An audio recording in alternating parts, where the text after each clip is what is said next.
Welcome to the deep dive. Today, we are strapping on our hiking boots, grabbing a pint, and taking a deep dive straight into County Kerry, Ireland. We're talking about the incredible town of Killarney.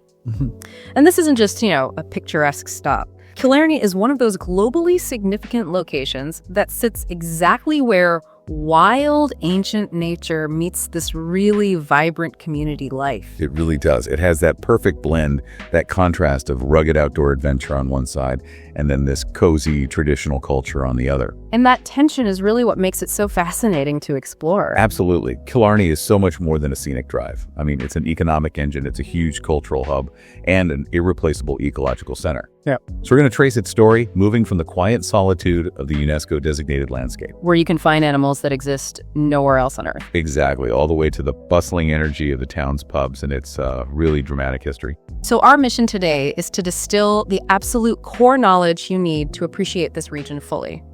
We are synthesizing the crucial historical drama, the secrets to finding the genuinely hidden hikes, and of course the essential guide to finding a perfect pint. And a world-class traditional music session to go with it. Of course. And just to set the scale here, Killarney National Park, which is the massive green heart of the region, is Ireland's oldest national park. Right. It covers over 10,000 hectares and gets about 1.5 million visitors a year. What?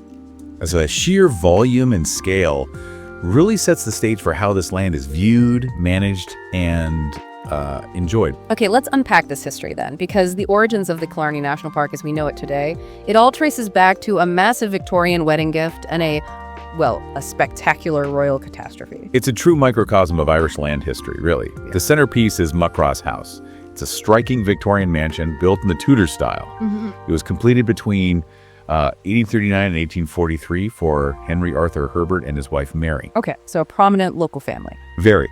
But they became internationally known for one specific event, hosting Queen Victoria for a private 2-night visit in 1861. And this wasn't just a friendly visit, was it? This was a huge act of social ambition. Oh, absolutely. That's the crux of the drama. They wanted to make an impression that would, cement their standing forever. So what did they do? They launched into this massive, elaborate spending spree. We're talking extensive renovations, completely re-landscaping the gardens in the 1850s, and meticulously furnishing these dedicated royal apartments within the house. That sounds incredibly expensive. I mean, was there any sense at the time of the financial strain they were under just for a 2-night stay? Not at first, but the impact was devastating. The Queen and her party, they took tours of the estate, they visited Muckross Abbey, gifts were exchanged. But the expenditure, it just pushed the family completely past the brink. And they went bankrupt. Completely ruined. By 1897, they were forced to sell the entire estate. So the financial ruin of one family, triggered by this Victorian social climbing, ironically paves the way for a national treasure. Exactly. And the land didn't stay with the Irish elite for long. Right. The sources highlight that. It was eventually acquired by William Bowersborn, a wealthy Californian gold mine owner. Okay, so you see this shift in ownership from local ambition to American industrial wealth. And Bourne gifted the estate to his daughter, Maud, when she married Arthur Rose Vincent. And this is where the story shifts from, private vanity to public preservation. It is. After Maud's death in 1929, her husband, Arthur Vincent, decided not to keep the land. He donated the entire estate to the Irish nation in 1932. And that became the park. That donation created the Bourne-Vincent Memorial Park. It was the initial 4,333 hectare nucleus of what is now Killarney National Park. It's a really powerful story of national reclamation. And today, Muckross House is still the focal point, right? It's the main visitor center and the biggest tourist attraction in Kerry. It is, but the historical landscape is so much bigger than just that mansion. Oh, for sure. You've got these essential historical anchors like Ross Castle, which is an imposing 15th century tower house right on the edge of Loughlin. Classic medieval Irish chieftain's residence. Totally. Designed to be defended from the water. And then there's the Franciscan Muckross Abbey, a roofless ruin from around 1448 that just oozes centuries of history. So now let's leave the manicured estates and dive into the wild heart of Kerry, because the land itself isn't just beautiful, it's an ecological powerhouse. It really is. Killarney National Park is a UNESCO Biosphere Reserve. Which is a critical status. It means it's not just conserved, it's a learning site. A living laboratory, basically. Yeah. Demonstrating sustainable human interaction with nature.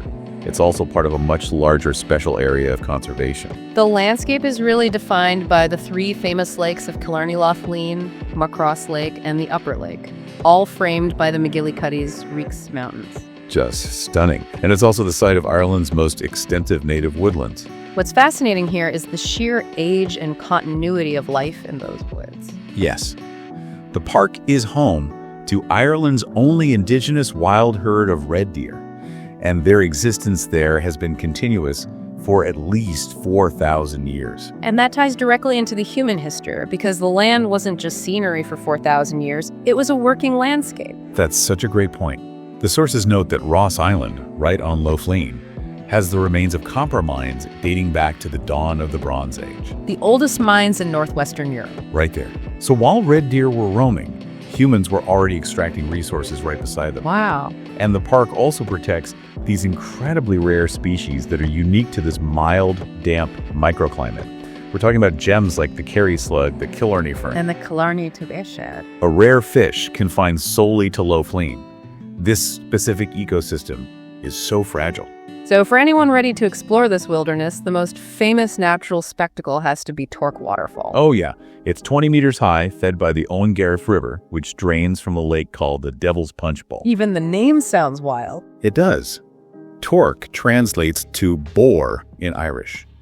And local mythology tells of a man cursed to turn into a wild boar every night, who eventually met a fiery end in that very Punch Bowl lake. A spectacular sight overlaid with dramatic lore. Exactly.